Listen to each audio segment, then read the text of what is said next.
Hello, it's episode 199 of the Security Weekly News. Welcome to the week of 27 March 2022. We've got the Rhodesian Secret Police, WordPress, CISA Alerts, VerbleCon, Rapid Attacks, and Rapid 7. Sophos is there, Apple Watch spying, and Fleming Shi on this edition of the Security Weekly News. This is Security Weekly, for security professionals, by security professionals. We interrupt our program to bring you this important message. It's the show that keeps you up to date on the latest security news twice a week, your trusted source for accurate security information and expert analysis. It's time for Security Weekly News. Cybercriminals are working overtime. Last year in the fourth quarter alone, phishing attacks disguised as COVID testing information increased by 521%. Barracuda has identified 13 types of email threats and how cybercriminals use them to steal money from your company or personal information from your employees and customers. Find out about the 13 email threat types and how Barracuda can provide complete email protection for your teams, your customers, and your reputation. Get your free ebook at securityweekly.com/Barracuda. That's securityweekly.com/Barracuda. Monitoring and maintaining compliance is a never-ending struggle with a high price of failure. FIREMON helps customers meet complex and varying compliance requirements. FIREMON has fully customizable reporting, analytics, assessments, and dashboards to meet the compliance needs of any organization. With FIREMON, compliance reports take a tenth of the time, and real-time continuous compliance eliminates the anxiety and headaches of audit preparation. Improve security outcomes by improving security operations with FIREMON. Visit securityweekly.com/FIREMON to learn more. All right. Continued shout outs to Aaron, our friend who is off in more dangerous parts of the world than the rest of us, doing very brave things and trying to help. Good job, Aaron, and keep up the great work. Malware Hunter Team discovered a WordPress compromise that basically uses the visitor's browser to perform a distributed denial of service attack on Ukrainian websites. So this was discovered on a WordPress site that had a script which targeted a whole bunch of sites that were listed there in the script, and it was Ukrainian and pro-Ukrainian sites. And apparently somebody had pushed this script onto a number of WordPress sites. The JavaScript itself uses the browser, obviously, and it sends HTTP GET requests to each of these listed websites just kind of like on a continuous basis. And the user probably won't know what's happening except that the browser window may be a little bit slow. The article said that they, which I presume was Bleeping Computer, had only found a few sites that were infected with this script, but a developer whose name was Andy Sachinko stated that hundreds of WordPress sites were compromised with these scripts and were being used to conduct attack. Now, Bleeping Computer went on and found the same script then on a pro-Ukrainian site as well that was attacking Russian websites. So I guess everybody's got the script and they're all using it, for the cyber war that's going on behind the scenes of the kinetic war.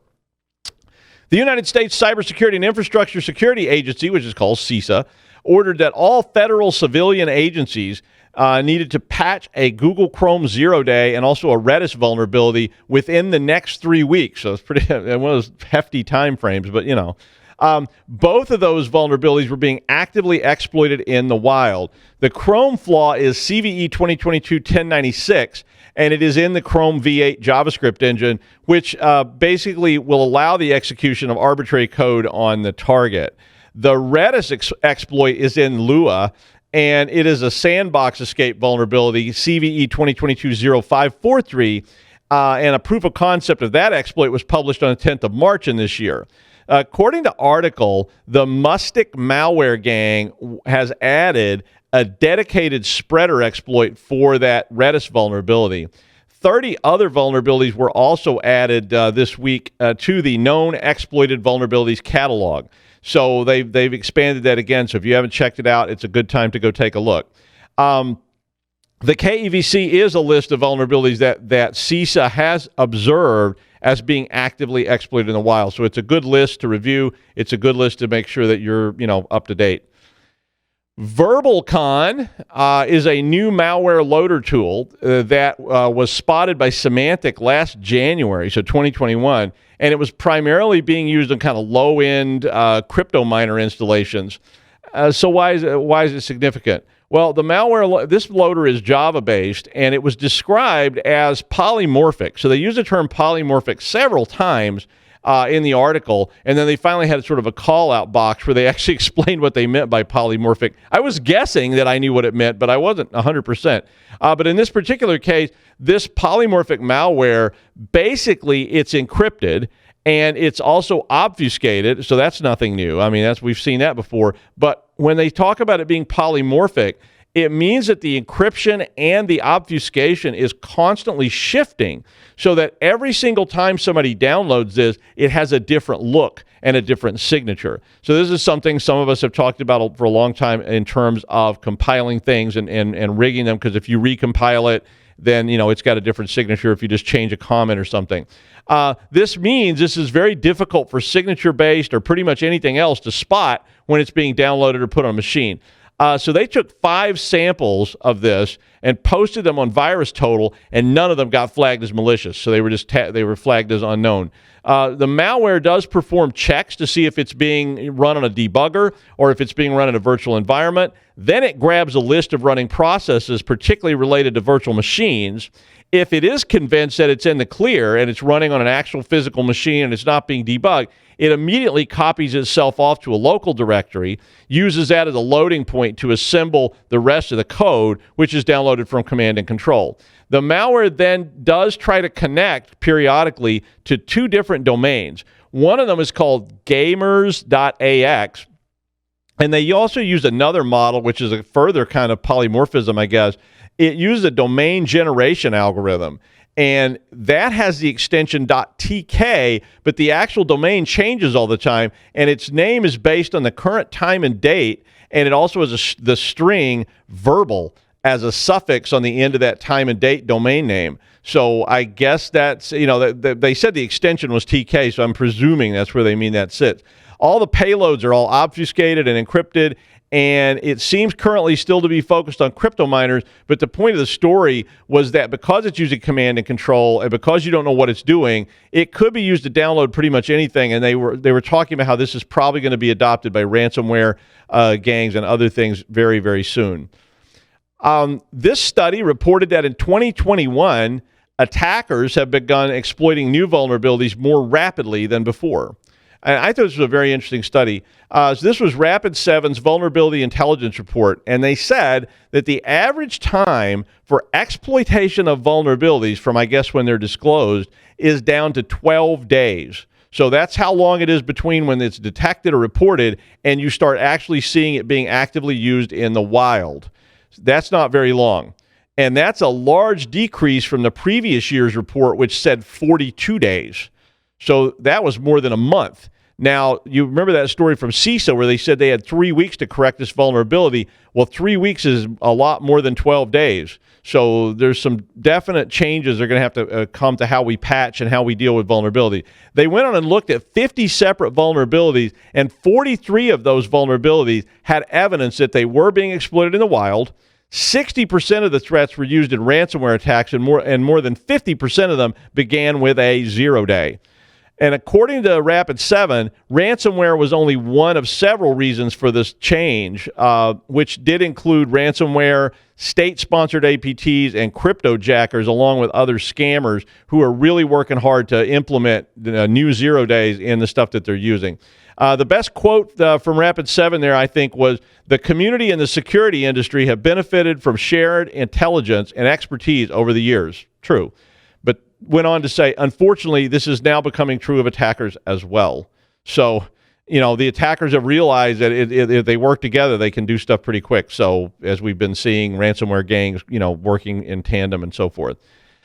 Sophos patched a critical vulnerability in its firewall product, which allowed remote code execution. The vulnerability is CVE 2022-1040, and it's an authentication bypass vulnerability in the user portal and the web admin component of the Sophos firewall toolkit. The exploit can allow attackers to take control of the device, never a good thing. They could also, if they can take control of it, they can pretty much do whatever they want by adding accounts. They can disable it. They can be very subtle and just, create new backdoors into it and so forth.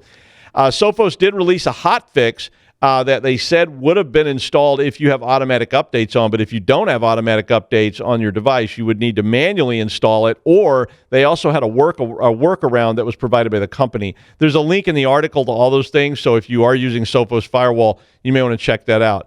The flaw was reported by an unnamed researcher who was participating in the Sophos bug bounty program. So this was the third bug found this month in Sophos products through that bug bounty program. So as ever, bug bounty programs are a great idea, and I strongly encourage everybody to run those kind of things.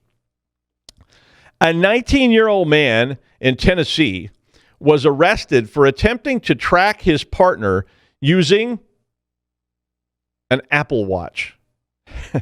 He took an Apple Watch and hooked it around the wheel of the person's car, like the spoke on the wheel, it said. And I guess he didn't know that you could buy an iTag a lot cheaper than an Apple Watch, but then you could have just. But we won't get into that. But basically what had happened was this man had apparently, according to the document, had tried to kill this person. And according to the statement, and it had multiple domestic charges with this same person last year.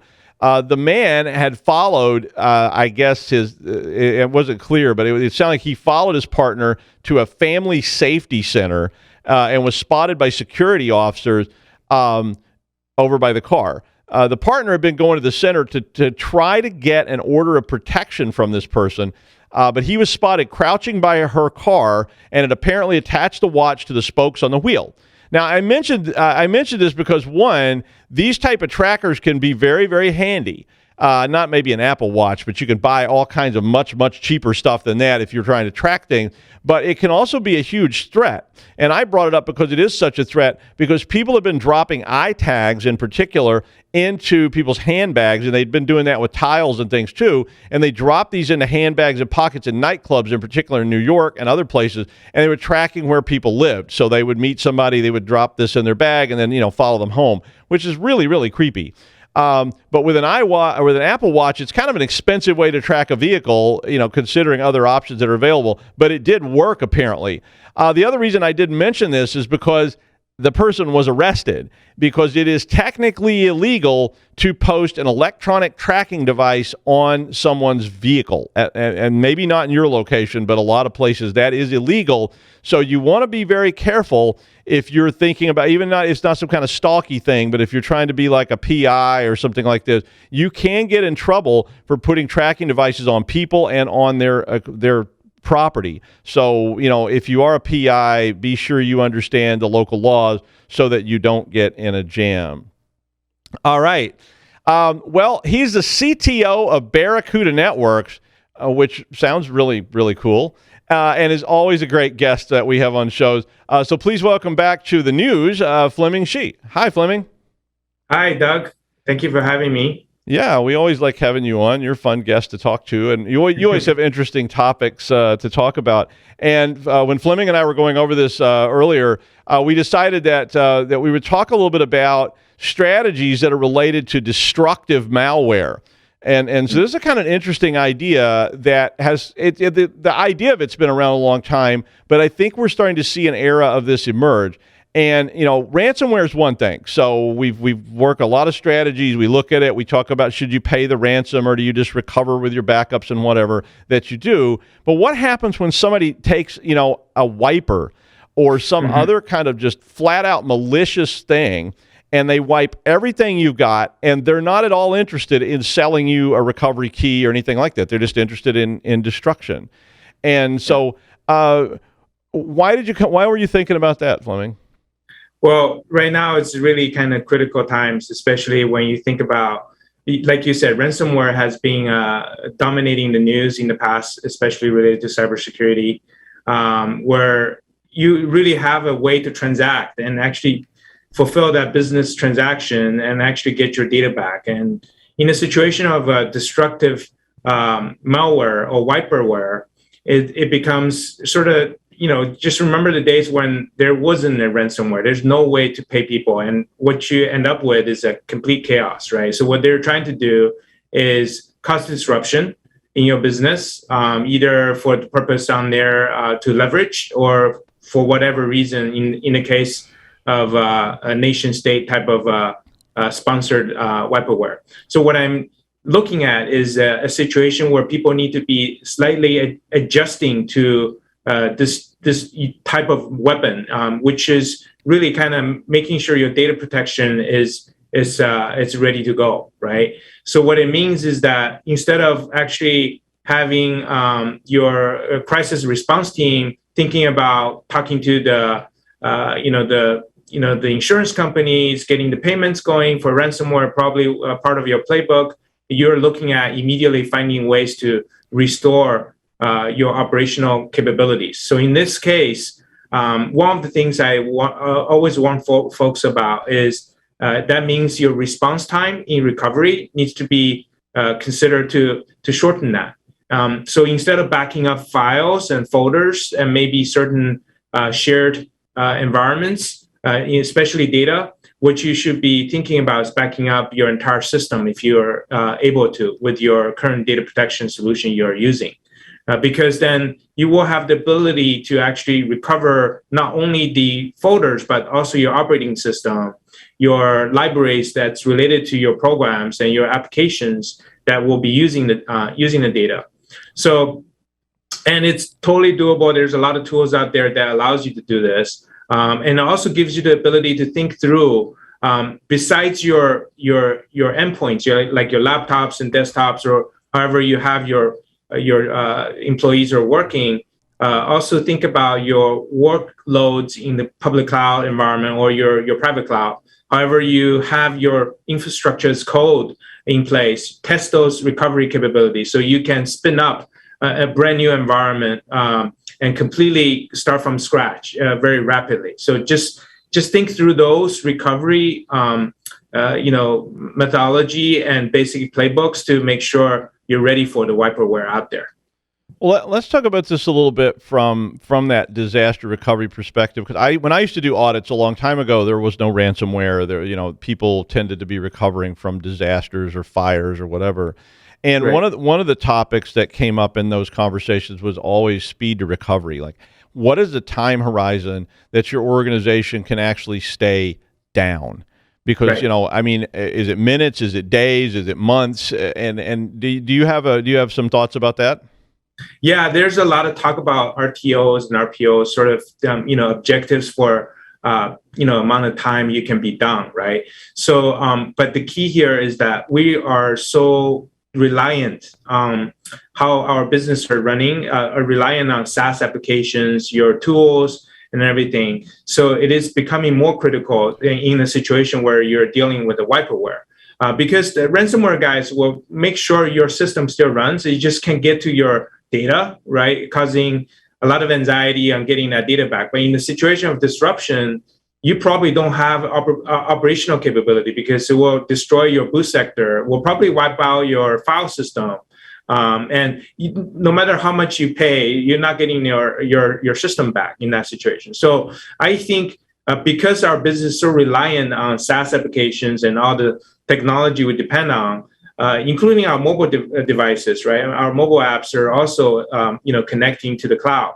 So that said, I think you need to think about within 24 hours, you should be able to recover the environment that you had a problem with, and basically don't let anything pass beyond that time because while you communicate, you still want to have your strategy ready to go to recover your workloads, your entire environment in matter of hours. Yeah. Well, yeah, and the other thing is that you need to think about, I think, in this regard is interdependence. More mm-hmm. so than in the past. Now if you have, say, a server farm in, mm-hmm. Texas and it gets wipered and, mm-hmm. Your worldwide operation depends on some kind of authentication that goes through that server farm or data from the server farm or writing to it, and that's gone. You may not just be the place in Texas is down. It may be everything you've got. Like Toyota recently was, just got wiped out, and all their mm-hmm. assembly lines were shut down for like a long time in Japan.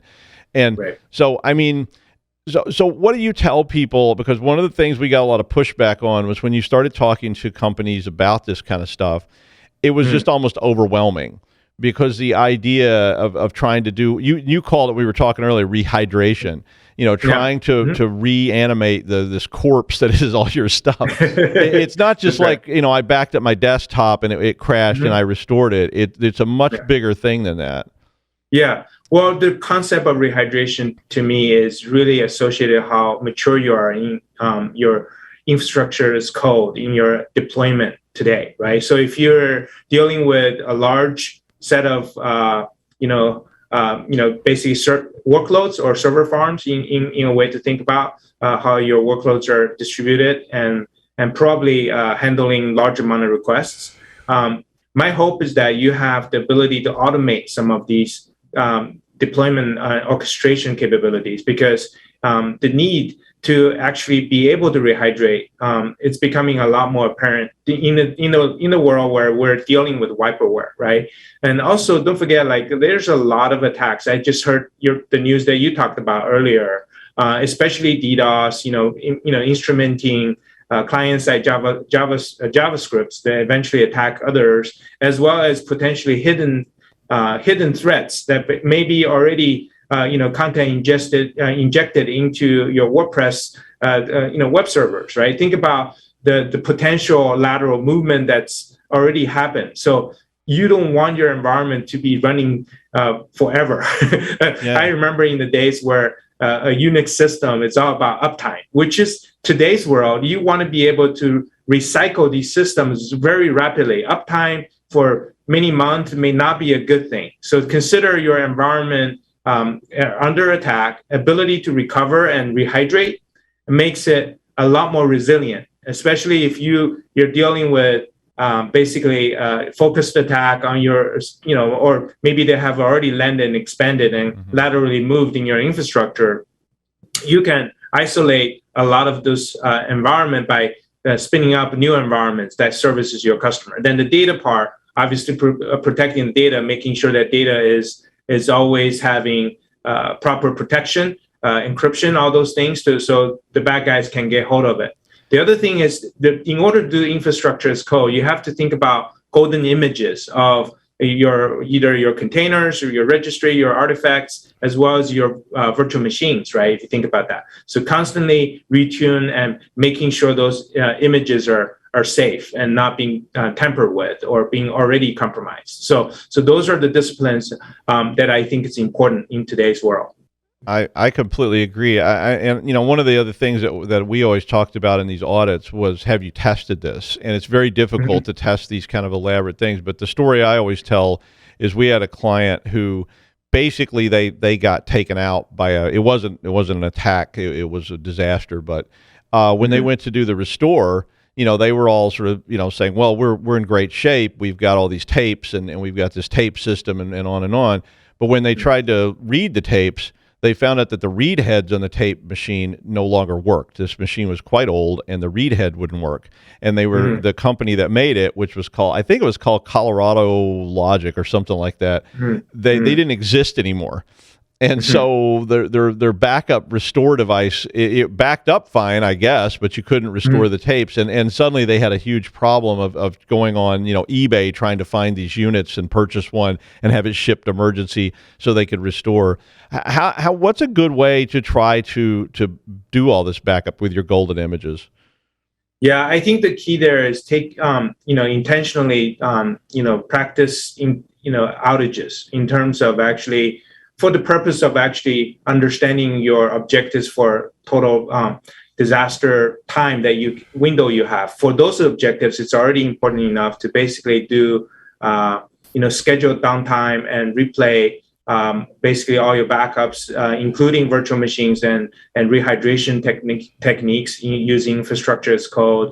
And I think it is going to cost a little bit of money because you're gonna actually disrupt certain part of your infrastructure. Meantime, you're going to spin up new environments and route traffic to the new environment. So I think those are things, instead of magnetic tape, heads, make sure you test your network, right? Your network, maybe your data is actually stored and backed up into the cloud, which is great, but you want to make sure your equipment is ready to handle the amount of flow, in terms of the amount of time you need to actually get your get your restoration or recovery done. So all those things are important because today is less about tapes, hopefully for you, for the audience, but more about how you're securely connected for these type of recovery jobs. Yeah. And of course, we call it managed chaos or chaos monkey.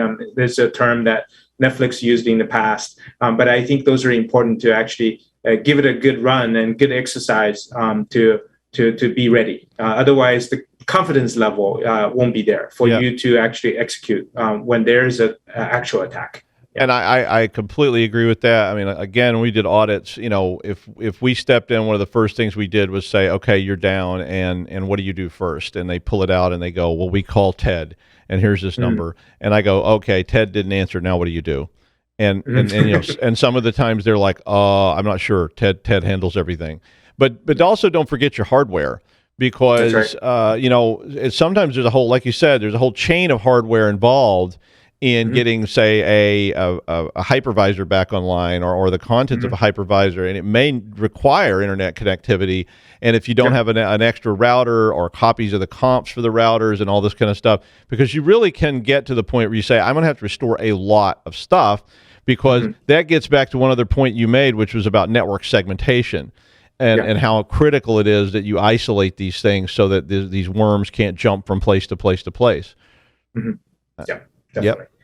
And the world is a little better now because we have SaaS. A lot of folks are utilizing SaaS for your productivity and business operations. But remember, you still need systems to access this SaaS, right? And those systems could be also compromised, where you potentially have problems with your data that goes in and out of SaaS. So there's a lot of things to consider as well related to your zero trust kind of access kind of capabilities to make sure your devices in the field or at homes, remote offices, all those things are properly monitored and tracked. So generally, it's definitely more complex, but there's still ways to make sure you're well defended against wiperware and it's absolutely a terrifying proposition. I mean, and they don't assume that, used to, you'd always get these kind of pushbacks of like, well, Linux is not targeted, or but our routers are safe. And, but now you see stories about Linux 0 days and router 0 days and firewall 0 days, and all these holes are there. And if somebody's really out to get you, they may well go after those critical infrastructure pieces in your organization as well, because they want to bring you down. Exactly. And don't forget, phishing, through email, other collaboration platforms are rampant. Their job is to steal your credentials. So your infrastructure is always at risk if you're not finding ways to do multi-factor to authenticate users. And your legacy users, maybe your folks who are no longer in the company, make sure you're staying on top of your directory service. Let it be. Most popular is obviously Azure AD or Office 365, type of solution. Just make sure you have a proper management of your accounts, because it all goes back to the beginning, how they steal your credentials and access it in a way that you may not be paying attention, right? So all these things adds up. But at the wiperware scenario, the first thing is make sure your DR, basically disaster recovery playbooks are ready to go for a situation like that. And I'm glad you said disaster recovery playbook, because that's the thing I was always looking for, and I so rarely used to find those, and I was like, what do you do? What do you do? What do you do? And it's just like, we just run around flapping our arms, and hopefully everything will be okay someday. Thank you, Fleming. We appreciate you being here as ever. Great commentary there about a very important and scary, terrifying topic. No problem. It's a pleasure to be here to talk to you, Doug. Thank you. And finally, FinFisher is now defunct. If you haven't heard about that spyware company because you were busy hearing about Pegasus and all these other spyware companies, FinFisher is also a spyware company, and it's not really that well known. The firm's based in Munich, and it's famous for a product called FinSpy, which is now actively being, gone after by the German police. The German government, since 2019, says they believe that the company, FinFisher, has been selling spyware to a wide variety of people. And they said in 2019 they sold spyware to Turkey, and they did not have an appropriate export license, which kind of starts sounding like, Al Capone going to jail for tax evasion. But I think this was how they decided to target this company. They said that the spyware in Turkey was used to monitor the phones of political activists. Imagine that. But much like Pegasus, the company claims that they only sell to police and intelligence agencies and regimes. Maybe repressive regimes. Maybe not. I mean, it depends on who you ask, right? I mean, if you call the Rhodesian news agency, Idi Amin is a great guy. I mean, that's what they're going to tell you. And I know Rhodesia doesn't exist anymore, but that's why I'm using it as an example to just avoid all that politics stuff. But anyway, the sales in Turkey apparently was the final straw, according to the German government, and they're now raiding the offices and seizing the assets of FinFisher. FinFisher claimed repeatedly that their products were never used for anything other than legitimate law enforcement purposes. Although it's not exactly clear how you establish what legitimate law enforcement purposes are. I mean, the Rhodesian Secret Police was a legitimate law enforcement agency too. So that's the news. Thanks, Fleming. I'll see you Friday for the wrap-up show at 11 Eastern.